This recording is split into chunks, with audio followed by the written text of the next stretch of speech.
Hello guys and welcome back to MS Tech Tutorials, and in today's video I'm going to be going over how to fix the matchmaking error in Black Ops 6, and let's get straight into it. So the first thing that you guys can do is go over to Steam, right click on it, hit run as an administrator, go ahead and open up Steam when that's done, and then go over to library. From library you want to click on Steam, you want to click on Call of Duty.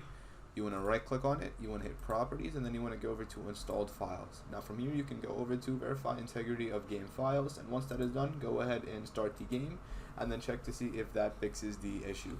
Now once that is done, the other method you guys can do is you can try restarting your Wi-Fi router, and you can do that by unplugging the power cord for about 30 seconds and then replugging it back in.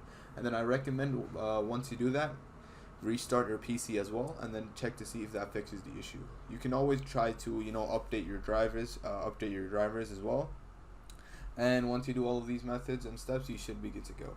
And that is it for the video. Thank you guys for watching. Make sure to give the video a thumbs up, subscribe to the channel, and have a great day.